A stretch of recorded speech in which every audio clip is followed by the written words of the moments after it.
ya.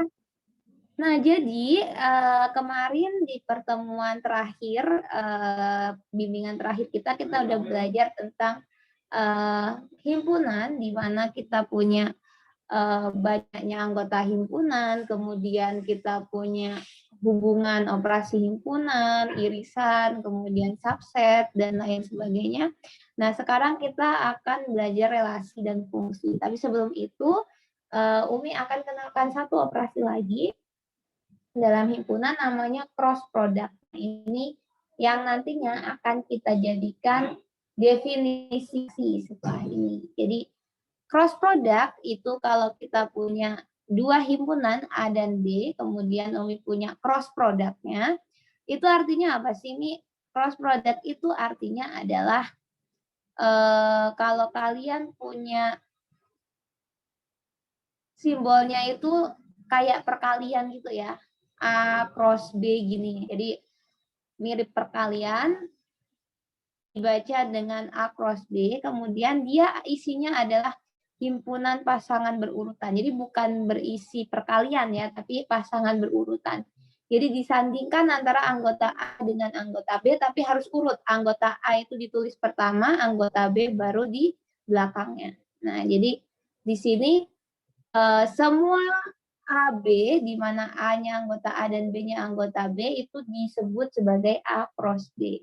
Jadi misal nih, Umi punya A-nya himpunan yang isinya 1 dan 2, kemudian B-nya A, B, C. Maka cross product dari A dan B itu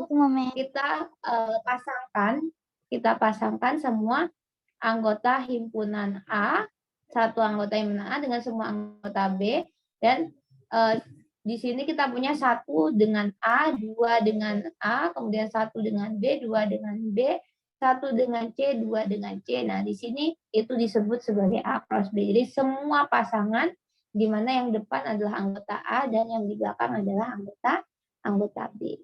Nah, atau kalau misalkan mau buat tabelnya juga boleh. Seperti ini cara menentukan anggota dari A cross B. Jadi pakai tabel seperti ini. Boleh. Nah, nanti di sini kita punya bahwa kardinalitas dari A cross B itu adalah kardinalitas A dikalikan dengan kardinalitas B.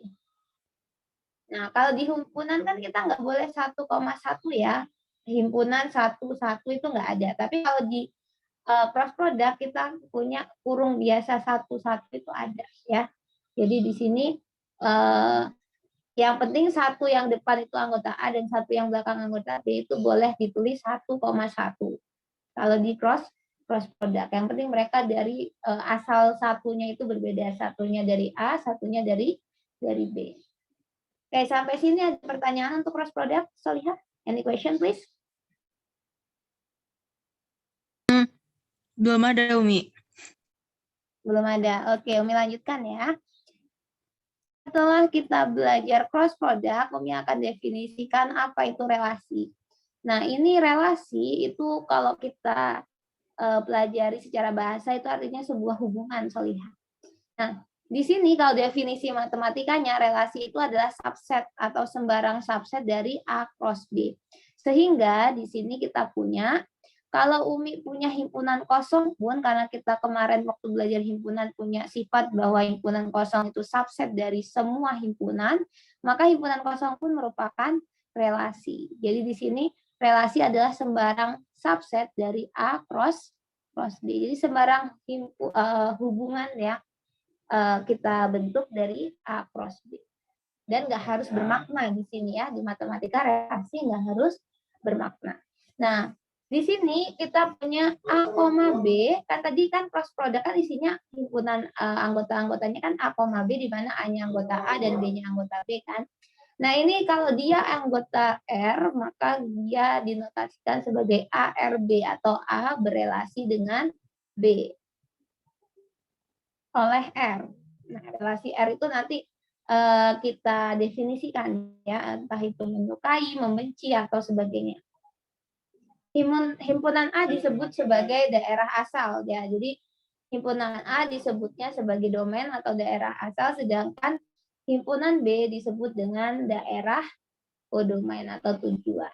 Nah, misal nih kita punya relasi, maka di sini kita punya yang di sebelah kiri ini selalu punyanya domain, dan di sebelah kanan yang sini selalu punyanya kodomain.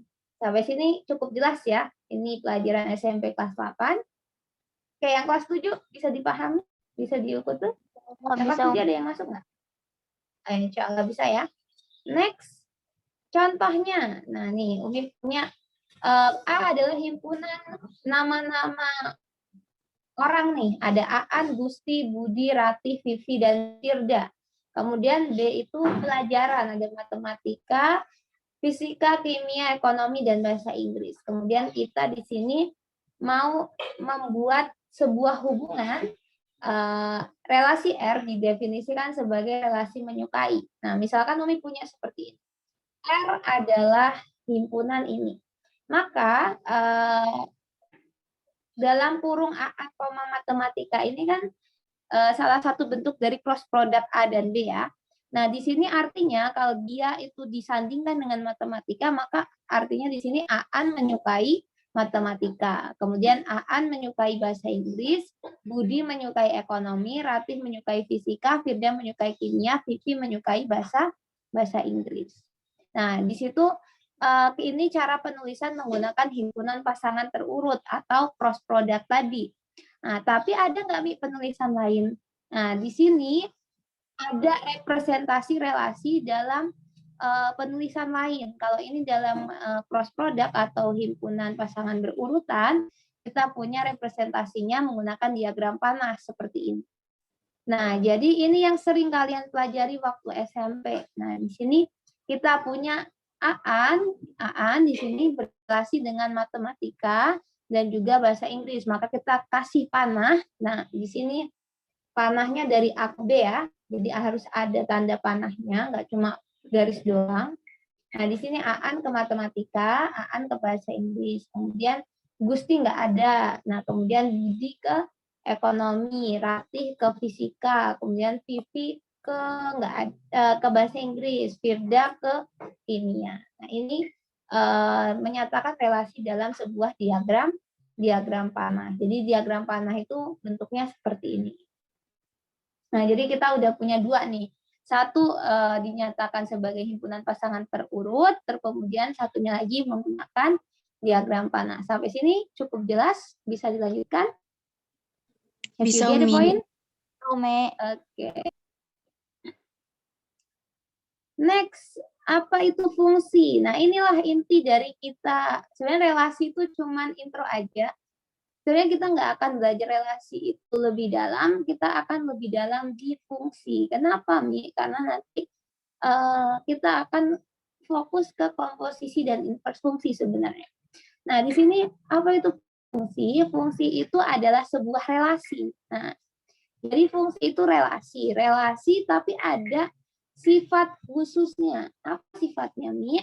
Jadi syarat sebuah relasi itu menjadi sebuah fungsi itu harus setiap anggota A dihubungkan dengan tepat satu. Lihat di sini tepat satunya, tepat satu anggota B. Jadi setiap anggota A dihubungkan tepat satu. Jadi ada dua kata kunci di sini. Yang pertama harus setiap anggota, yang kedua tepat satu. Artinya di sini kita mengenal dua sifat, yaitu tertutup. Tertutup itu artinya setiap anggota A punya pasangan, dan well defined. Well defined itu artinya pasangannya tepat satu, ya. Jadi nggak boleh ada dua atau lebih. Nah, di sini perhatikan kita punya domain dan kodomain juga, tapi ada satu lagi di dalam fungsi nanti yang namanya image atau range. Nah, di sini kita nanti akan belajar mana sih yang namanya image atau range dan mana yang namanya pre-image. Nah,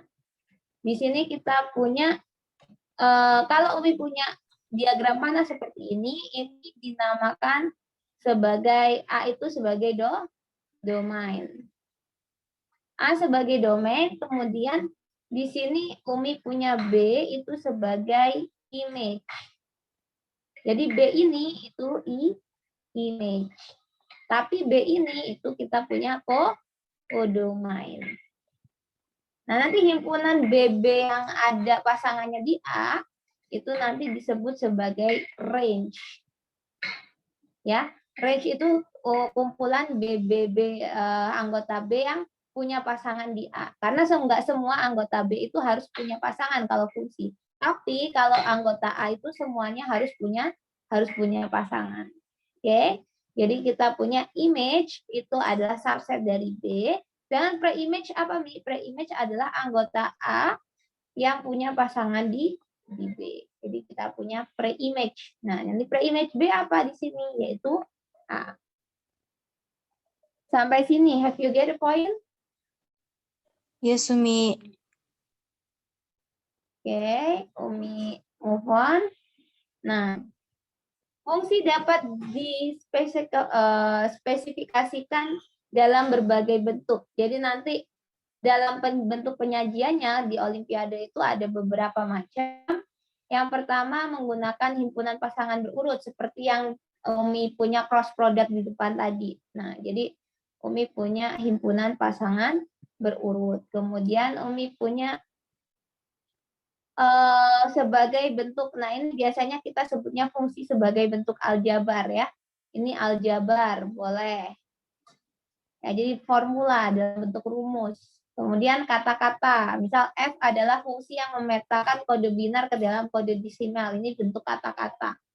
Jadi fungsi nggak harus dinyatakan dalam rumus terus, boleh kata-kata. Misal F adalah kuadrat dari A, nah, boleh. Di situ maka fungsi F adalah fungsi kuadrat dari domainnya A gitu. Kemudian yang terakhir dia dituliskan dalam kode atau program. Nah, kode program ini kita punya seperti ini fungsi. Nah, ini akan dibahas lebih lanjut ketika kalian masuk ke OK. Nah, nanti tim OK itu tuh juga akan diseleksi ya. Jadi untuk sementara ini Umi pisah kalau matematika itu Ahwat, kalau OK itu Ikhwan. Nah, cuman kalau SMP nggak ada OK kan, yang SMA yang Umi pisah ada OK. Jadi bimbingannya nanti ketika kalian udah diseleksi, ikut kelas masing-masing, nanti yang masuk OK kita belajar fungsi dalam bentuk program. Nah, untuk yang kita pelajarin di bimbingan ini, kita akan fokus ke fungsi yang dalam bentuk formula, jadi dalam bentuk rumus aljabar ini. Ya, jadi di matematika kita fokus ke yang bentuk aljabar. Oke, lanjut. Macam-macam fungsi. Nah, fungsi itu ada beberapa ya. Ini berdasarkan petanya ya, karena kita punya fungsi itu memetakan tepat satu ya, artinya semua anggota A harus punya pasangan dan nggak ada anggota A yang punya lebih dari satu pasangan. Jadi mereka punya pasangan alias nggak jomblo, tapi mereka juga nggak ada yang bercabang. Artinya mereka nggak ada yang selingkuh di sini. Nah, di sini ada fungsi injektif yang pertama. Fungsi injektif itu fungsi satu-satu ya. Jadi di sini kita punya bahwa setiap B di sini kita lihat dari kodomanya itu punya pasangan satu. Nah, tapi nggak harus punya pasangan semua. Di sini S nggak punya pasangan, ini boleh. Nah, ini namanya fungsi satu-satu atau fungsi injektif. Kemudian fungsi surjektif itu ketika image-nya sama dengan kodomenya. Jadi semua anggota B itu punya pasangan di A. Oke, semua anggota B punya pasangan di A itu namanya fungsi surjektif. Dan yang terakhir fungsi bijektif itu fungsi injektif dan surjektif atau biasa kita sebut sebagai korespondensi satu-satu. Oke, sebelumnya tambahkan di catatan kalian ya, tadi Umi lupa. Jadi kita bisa menghitung nih banyaknya fungsi yang mungkin, banyaknya fungsi dari himpunan A ke B itu dapat dihitung dengan cara memangkatkan NB pangkat NA. Berarti kalau Umi punya nih A-nya kan di sini NA-nya berapa? Banyaknya anggota A? 1, 2, 3. Ada 3 kan? Kemudian di sini NB-nya berapa? 1, 2, 3, 4. Ada 4 kan? Jadi nanti kalau ditanya banyaknya fungsi secara umum ya, bukan fungsi injektif, fungsi subjektif ataupun fungsi bijektif. Jadi fungsi secara umum.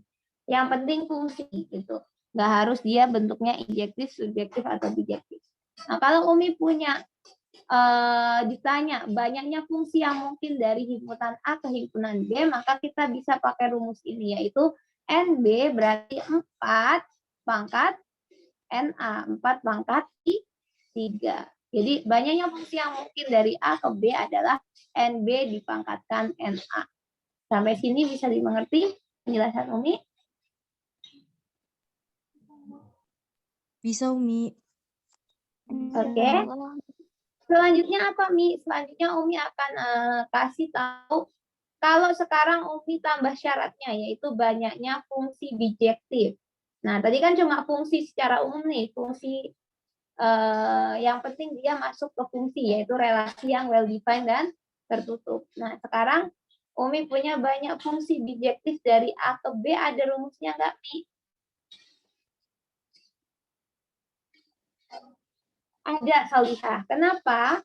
Karena syarat fungsi bijektif itu kan NA sama NB harus sama. NA sama dengan NB. Jadi banyak anggota A sama banyaknya anggota B itu harus sama. Nah, di sini kita bisa mencari banyaknya fungsi dari A ke B yang bijektif itu, misalkan di sini Umi punya mereka adalah P, maka banyaknya A dan banyaknya B itu P, maka banyaknya fungsinya itu adalah P faktorial, Salihah. Apa itu P faktorial nih? P faktorial adalah P dikali P-1 dikali P-2 sampai nanti kalian ketemu 1. Nah, perhatikan di sini. Misal di sini A sama B-nya anggotanya berapa? A anggotanya 1, 2, 3, 4. Kemudian B juga 1, 2, 3, 4. Maka kita punya NA sama dengan NB sama dengan 4. Maka kalau Umi tanyain banyaknya fungsi bijektif yang mungkin dari A ke B, maka kita punya hasilnya adalah 4 faktorial. Artinya apa? 4 kali 3 kali 2 kali 1. Jadi kita punya 4 kali 3, 12, 12 kali 2, 24. Ya. Jadi kita punya 4 faktorial, yaitu 24 fungsi yang mungkin kita bentuk dari A ke B yang bijektif. Nah, jadi beda ya. Tadi banyaknya fungsi secara umum itu NB pangkat NA, sedangkan banyaknya fungsi bijektif dari A ke B itu adalah P faktorial atau NA faktorial atau NB faktorial. Oke, sampai sini. Have you get the point? Tambahin di catatannya ya, Sobat. Ya, Sumi.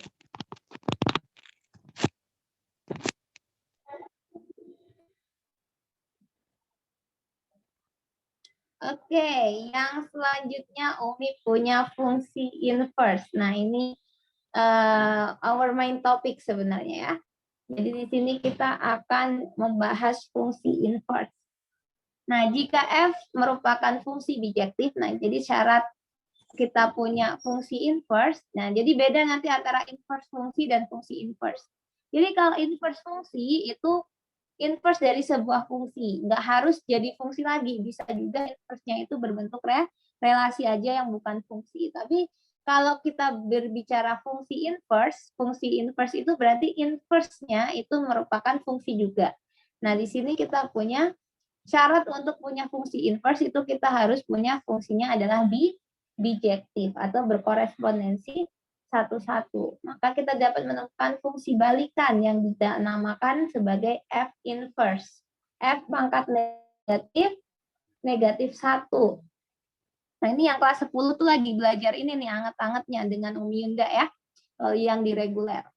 Nah, perhatikan, misalkan A adalah anggota himpunan A dan B adalah anggota himpunan B, dan kita punya FA itu sama dengan B. FA sama dengan B itu artinya apa sih, Mi? Artinya itu anggota A itu dipetakan ke B. Jadi rumusnya itu ketika kita formulasikan fungsi itu kayak misalkan kalian punya gilingan gitu ya. Ini isinya beras nih, A itu beras nih. Terus B-nya itu tepung. Nah, F itu adalah penggilingnya. Jadi kita inputkan beras, hasilnya tepung. Nah, ini kita masukin A, kemudian hasilnya B, maka didapat kebalikannya, yaitu F inverse dari B. Jadi F inverse dari B itu adalah A. Jadi kita punya tepung, masukin ke F inverse, jadinya beras lagi.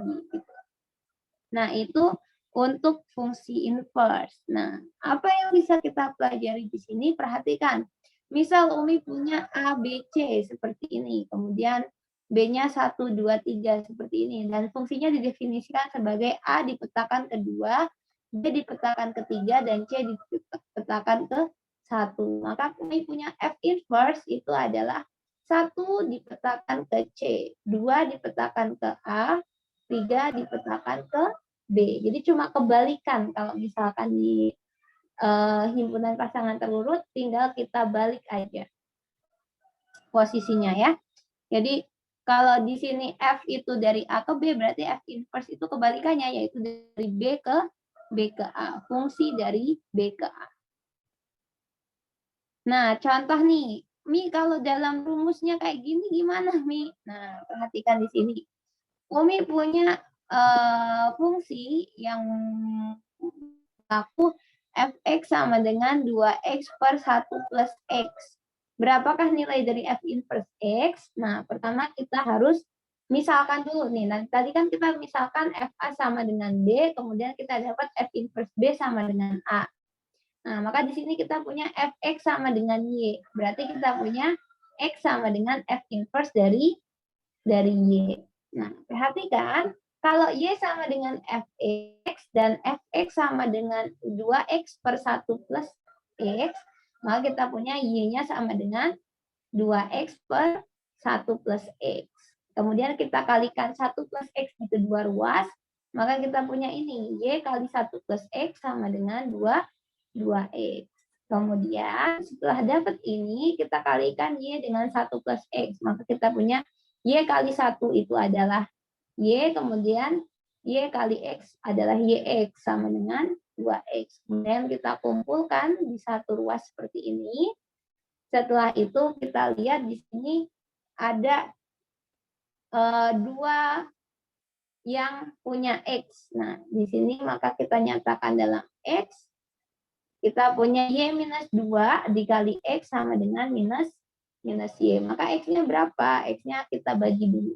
Y min 2 di dua ruas, maka kita punya X-nya adalah Y per Y minus 2. Ingat, kita udah belajar menentukan domain, belum ya? Jadi di sini menentukan domain itu gimana? Penyebut itu kan kita nggak boleh 0 ya. Karena di sini Y min 2 penyebutnya, maka Y min 2 nggak boleh 0. Artinya Y nggak boleh sama dengan 2. Oke, jadi Y nggak boleh sama dengan 2. Dengan demikian, F inverse-nya itu adalah X dibagi X min 2 dikurang min X per X min 2 dengan X-nya tidak sama dengan 2. Dari mana, Mi? Dari F inverse Y. Kan tadi X sama dengan F inverse Y kan? Nah, di sini nih, Mi punya F inverse B kan sama dengan A. Berarti Mi punya di sini X itu sama dengan F inverse Y. Nah, kalau F inverse Y itu sama dengan min Y per Y min 2, berarti tinggal kita gantiin Y-nya dengan X, maka F inverse X sama dengan X per X min 2. Atau min X per X min 2. Gitu. Bingung ya? Bingung ya? Iya, Mi, Oke, aku Umi sedikit kasih contoh. bingung. Umi kasih contoh deh, biar agak punya gambaran. Oke, Umi kasih contoh ya. Misal nih, Umi pakai fungsi linear dulu deh, biar gampang. Misal Umi punya fx-nya itu sama dengan 2x minus 3. Maka kalau mau cari fungsi inverse-nya gimana, Somiha? Yang pertama apa langkah pertamanya? Mencari fungsi inverse. Langkah pertamanya apa?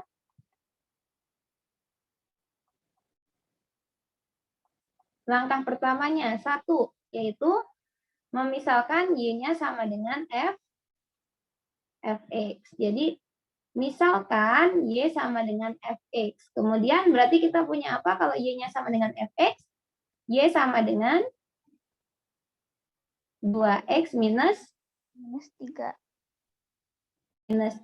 Kemudian Dengan kita punya Y sama dengan 2X minus 3, berarti sekarang nyatakan X-nya dalam bentuk Y. Jadi nyatakan X dalam bentuk sesuatu dalam Y. Maka kita punya, di sini kalau kita punya Y sama dengan 2X min 3, berarti Umi punya 2X min 3 sama dengan Y kan? Maka Umi punya 2X sama dengan berapa? Y plus 3. Ingat di sini tujuan kita di step nomor 2 menyatakan X dalam bentuk sesuatu di dalam Y ya.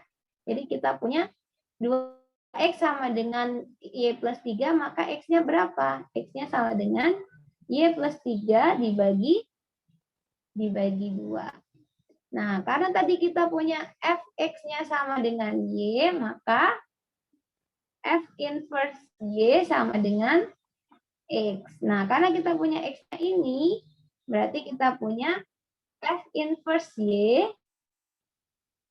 sama dengan Y plus 3 per 2. Nah, yang kita cari adalah F inverse X. Nah, kalau kita udah punya F inverse Y sama dengan Y plus 3 per 2, maka F inverse X tinggal ganti Y-nya dengan X, maka kita punya X plus 3 per 2. Nah, itu inverse. Jadi cuman kebalikannya aja. Kita menyatakan X ke dalam bentuk variabel Y. Padahal sebelumnya kita punyanya Y di dalam bentuk variabel X. Nah, dari sini bingung? Pahami. Yakin? Yakin, Mi. Oke, coba sekarang kalian cari inverse dari fungsi berikut. Oke, Umi kasih soal lagi. Carilah fungsi inverse dari kalian PC ke Umi ya, biar Umi yakin kalau kalian paham. Fx sama dengan 3x min 2 per 5. Tentukan F inverse. Nah, Umi mau kalian kirim ke chat Zoom. F-nya berapa? Oke, kita pertama kita apa ini? Pertama kita lihat Y sama dengan apa, Solihah? Y sama dengan 3X minus 2 dibagi 5. Ingat tujuan kita kalau menentukan inverse adalah menyatakan X terhadap Y. Nah, di sini kan adanya Y terhadap X kan. Sekarang kita harus ngebalik alias menyatakan X terhadap Y. Jadi itu tujuan kita. Maka langkah selanjutnya, supaya kita nggak punya pembagi 5 di sini, kita sama-sama kalikan kedua ruas dengan kedua ruas kita kalikan dengan 5. Kalau kedua ruas dikalikan dengan 5, maka ruas kiri jadi apa? Jadi 5Y. Ya kan? Sampai sini bisa dipahami? Jadi kalau Umi kalikan kedua ruas dengan 5, maka ruas kiri jadi 5Y, ruas kanan jadi apa? Jadi 3X minus 2. Sampai sini masih bisa diikuti, Solihah? Masih, Umi. Masih, Mi. Oke, masih. Setelah itu apa yang terjadi, Mi? Yang terjadi adalah kita jumlahkan dengan 2 di kedua ruas. Ditambah dengan 2 di kedua ruas, maka kita punya yang di sebelah kiri jadi 5Y plus 2. Yang di sebelah kanan jadi 3X. Sampai sini bisa diikuti? Bisa, Mi. Oke, karena tadi tujuan kita apa? Menyatakan X terhadap Y. Maka kita di sini baru 3X. Sedangkan yang kita butuhkan X sama dengan sesuatu. Maka kita harus, langkah yang terakhir apa? Kita bagi dengan 3 di kedua ruas. Maka 3X dibagi 3 menjadi X, kemudian 5Y plus 2 dibagi 3, jadi 5Y plus 2 per 3. Sehingga kita bisa menyatakan di sini X dinyatakan terhadap Y. Sehingga kita punya F inverse dari X itu adalah 5X plus 2 dibagi dengan 3. Ya, jadi ini ya. Oke, barakallahu fiik untuk Akila. Jawabannya benar, Masya Allah. Oke. Sampai di sini. Have you get a point, Salihah? Atau masih kurang nih? Masih mau satu lagi? Umi kasih soal lagi buat kita. Gitu. Enggak usah. Satu soal lagi? Oke, satu soal lagi ya. Oke, Umi akan kasih satu soal lagi. Mungkin ini bisa ditulis dulu atau di screenshot dulu.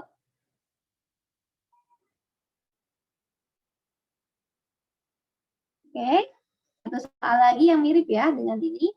Umi akan kasihkan satu soal lagi.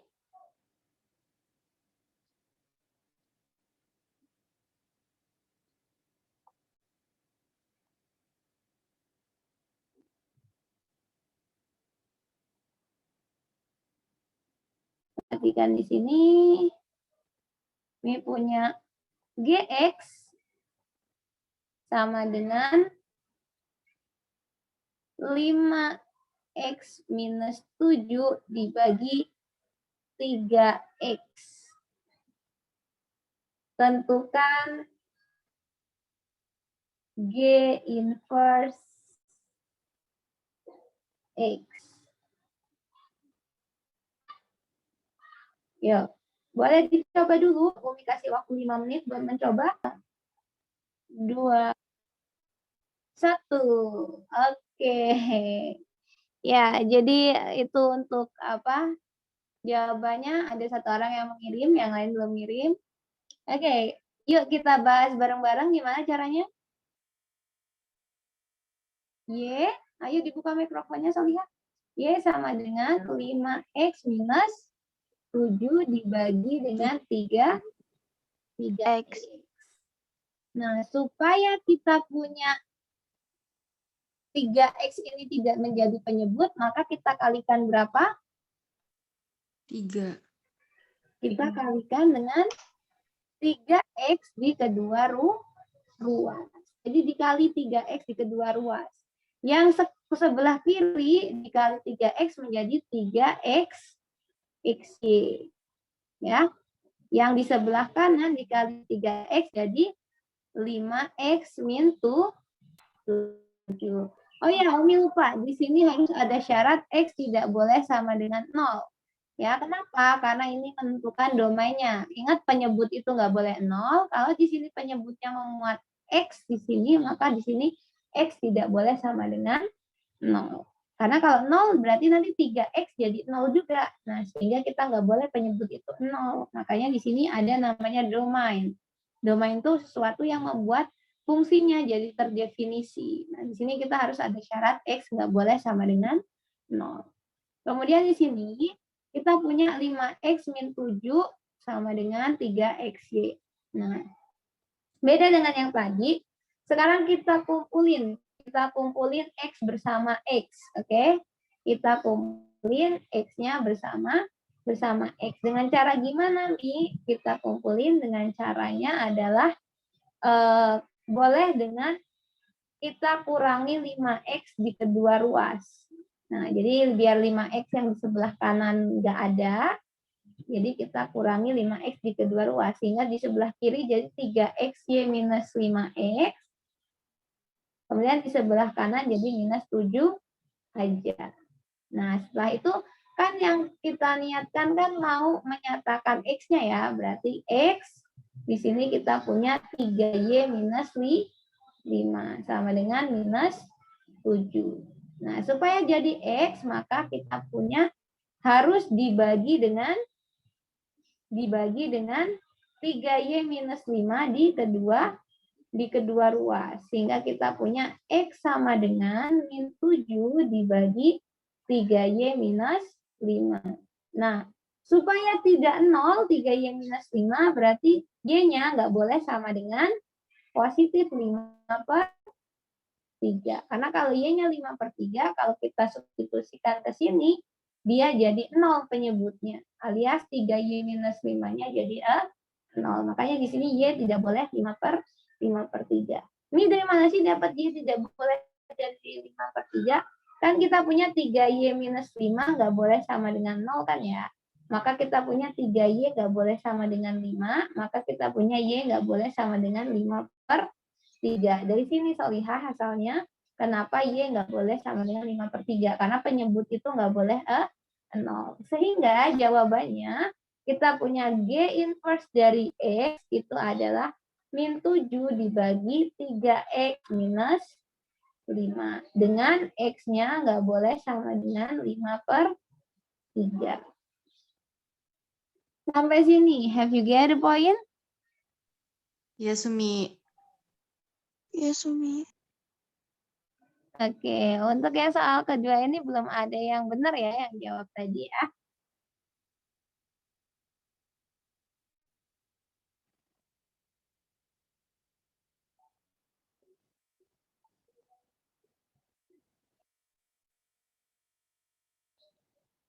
Oke, mau dilanjut apa mau satu soal lagi untuk menentukan inverse?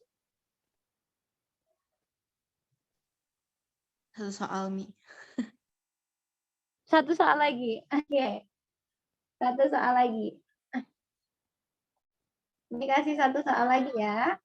Ini kasih satu soal lagi untuk fungsi inverse. Umi punya Hx sama dengan akar 2x. Umi punya Hx sama dengan akar 2x. Dengan x-nya non negatif ya. Karena syarat bilangan sudah terdefinisi di dalam bilangan real, kita punya kalau di dalam akar kuadrat dia harus non negatif. Kenapa? Karena akar negatif 1 itu nggak ada nilainya kalau di dalam bilangan real. Jadi di sini syarat domain untuk dia di dalam akar itu adalah non negatif. Nah, di sini kita punya X-nya non negatif, kemudian tentukan H inverse. H inverse X. Beda-beda ya, Mi, Oke, contoh Umi soal. kasih beda-beda ya, Mi. Katanya mirip nih. Ya dong, biar pembendaharaan soal kalian banyak. Jadi sengaja beda-beda. Ayo, gunakan logika kalian. Ingat tujuan kita adalah menyatakan X ke dalam Y. Ya, menyatakan X ke dalam Y. Jadi gunakan 1001 cara yang kalian pelajari dari kelas 7 untuk menyatakan X ke dalam Y. 6, 5, 4, 3, 2, 1. Oke. Sekarang sambil Umi jelaskan kenapa sih kita belajar fungsi itu setelah belajar logika dan bilangan. Karena di sini Umi pengen kalian gunain logika kalian mecahin soal-soal fungsi dengan teori bilangan yang udah kita pelajari di awal. Jadi pertama Umi punya kita diskusi tentang teori bilangan, kemudian kita logika matematika, himpunan, dan kemudian baru fungsi. Kenapa? Karena di fungsi ini Umi ingin kalian udah punya tools di teori bilangan dan juga logika untuk memecahkan jenis-jenis soal kayak gini nih. Nah, kalau kita punya Y sama dengan akar 2X, ingat tujuan kita apa di sini? Tujuan kita menginverskan adalah menyatakan X dalam bentuk Y. Maka supaya X bisa dinyatakan dalam bentuk Y, X ini harus dikeluarkan dari akar kuadratnya. Caranya apa, Mi? Cara mengeluarkannya, oke? Cara mengeluarkannya, ada yang ngirim jawaban lagi ternyata, Masya Allah, barakallah. Ya, cara mengeluarkannya itu kita kuadratkan di kedua ruas. Jadi pangkatkan 2, dikuadratkan di kedua ruas. Kuadratkan. Nah, jadi dikuadratkan di kedua ruas. Maka kita dapat apa? Y dikuadratkan jadi Y kuadrat. Kemudian akar 2X dikuadratkan menjadi 2 2x.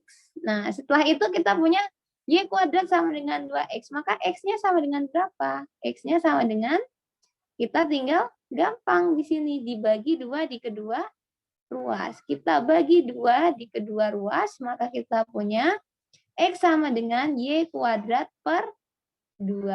Sehingga kita punya h inverse dari x itu adalah x kuadrat per 2. Easy kan? Jadi kalian boleh menggunakan logika kalian untuk menentukan hal ini. Kalian tools-tools yang udah pernah Umi berikan di bab-bab sebelumnya yang udah kita diskusikan, itu boleh dipakai di fungsi. Karena Umi sengaja mengurutkannya itu berdasarkan tools yang diperlukan. Jadi kalau kita mau belajar ini, kita harus bisain dulu sama ini. Nah, jadi makanya di sini Umi punya bab himpunan dan fungsi itu ada di bab 3 yang kita pelajari. Nah, makanya kalian boleh menggunakan teori himpunan kalian dan juga logika kalian untuk mengerjakan materi fungsi. Oke, barakallahu fiik buat Ribdah. Oke, wajar nih kelas 11, maklum udah pernah belajar. Oke, barakallahu fiik buat Ribdah, jawabannya benar. Jadi jawabannya adalah x kuadrat per 2. Nah, untuk yang lain mau satu soal lagi atau mau lanjut ke materi selanjutnya? Cukup, Mi. Lanjut, Mi. Cukup. Makin pusing semakin dapat soal. Okay, have you get point, Salihah, untuk cara mencari inverse fungsi? Ya Allah, bisa, Mi. Insya Allah, Mi, sudah pusing, Mi. Oke. Jadi seperti ini ya untuk mencari inverse fungsi. Untuk yang kelas 7 dan kelas 8, nanti boleh tanya ke kakak-kakaknya SMA, boleh belajar di grup. Umi pengen tuh grup MSG tuh buat jadi ajang belajar kalian. Bahkan kalau kalian ada PR, di-upload di sana dan diajarin kakak-kakak kalian pun Umi nggak keberatan ya. Oke, next. Nah, di sini ada rumus cepetnya. Alhamdulillah Umi nggak dari tadi loh Umi ini, gitu kan. Ternyata ada rumus cepetnya, Salihah. Nah, jadi di sini ada fungsi asal dan inverse atau fungsi inverse-nya. Inverse fungsi atau fungsi inverse. Nah, di sini ada beberapa rumus cepat dari mencari inverse fungsi. Ya, jadi kalian boleh catat ini, boleh kalian pakai di sini fx sama dengan bentuknya fungsi linear nih. Fungsi linear berarti fungsi inverse-nya adalah x minus b per a. Ini contoh yang Umi punya, contoh yang tadi dikerjakan pertama, yang benar Akila tadi, itu adalah contoh fungsi linear. Kemudian yang kedua itu ada fungsi rasional. Nah, fungsi rasional di sini kita punya tinggal tukar posisi A dan D, kemudian diganti minus. Nah, minus D dengan minus A. Selesai, jadilah inverse-nya. Ingat ya, kalau rumus cepat penggunaannya itu fungsi asalnya harus sama persis dengan yang ada di sebelah kiri tabel ini. Kemudian ada yang fungsi kuadrat, rumus cepatnya, ini nggak cepat nih.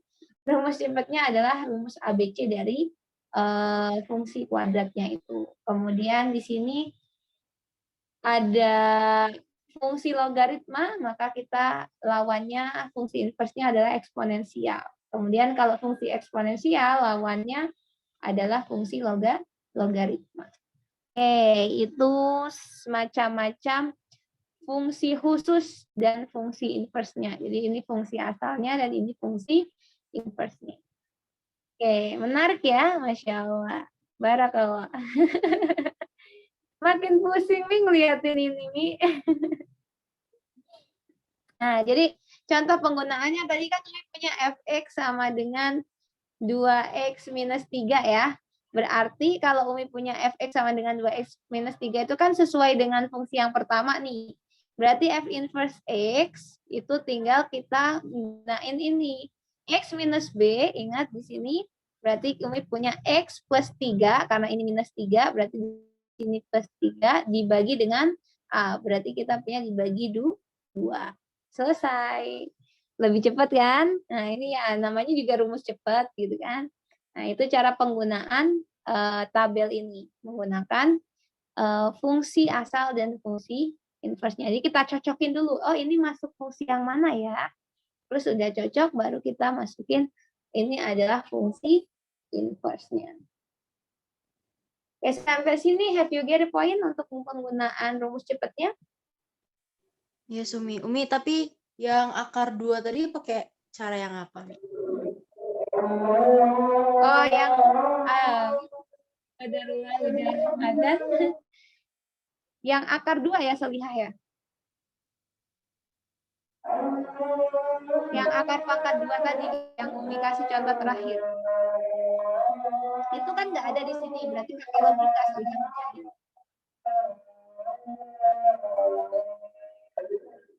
Oke, Umi, jazakallah khair. Jazakumullah khair.